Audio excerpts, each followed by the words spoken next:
The latest on this battle over health care, over health insurance, really. Joining me now to discuss this is Congressman Mark Harris. He, of course, represents the 8th Congressional District of North Carolina. Congressman Harris, thank you for joining us. Hey, Jody, it's great to be with you. Okay, listen, deal makers all over the place, both chambers all over seem to be making some last-ditch efforts right now to try to extend the Obamacare subsidies. What are you hearing? What are you seeing right now?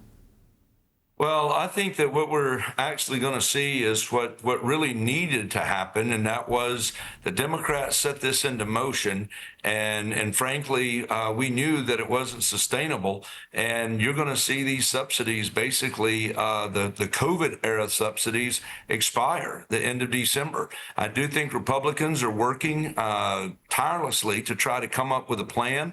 We're going to take a vote this week on a health care plan that's going to really focus on several things. One, folks being able to buy health insurance through their associations and forming associations, which I think is going to be very important. And then there's going to be some more that's going to go into these sort of choice accounts that folks are able to get through the places they work, and for businesses to be able to help their employees by basically giving them some money that they would be able to go out and purchase and shop for their own.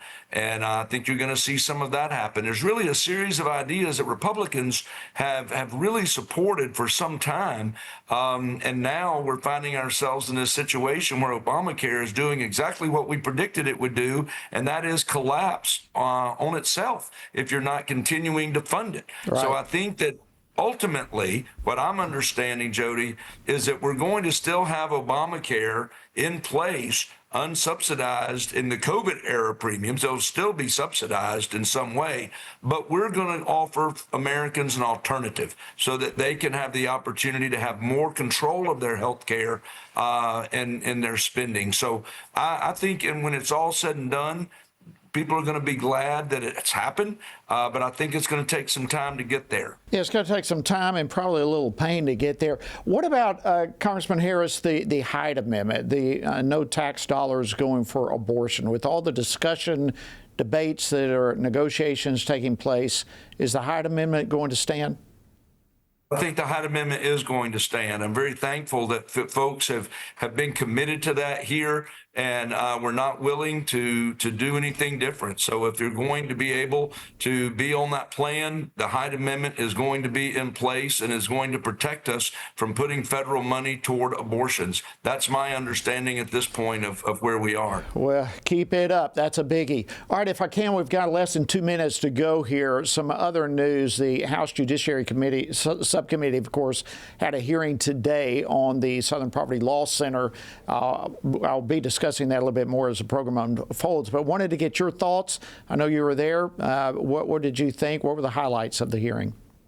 Well, I was grateful for the hearing, Jody. Grateful that our chairman of the subcommittee, Chip Roy, had assembled us to do this. I thought the president of FRC, Tony Perkins, did a phenomenal job of relating exactly the experiences that FRC had gone through, and just really it exposed, and that was so important, to expose what the Southern Poverty Law Center is really all about. And it really exposed them that they are really trying to stop Christians. And I mean, we had folks there, not only FRC, but you also had folks there from Turning Point USA. They played such a pivotal part, unfortunately, the SPLC did, even in the assassination of Charlie Kirk. You could easily make that link. And then, of course, you all know what happened at FRC as a result of SPLC's dangerous statements that they put out there.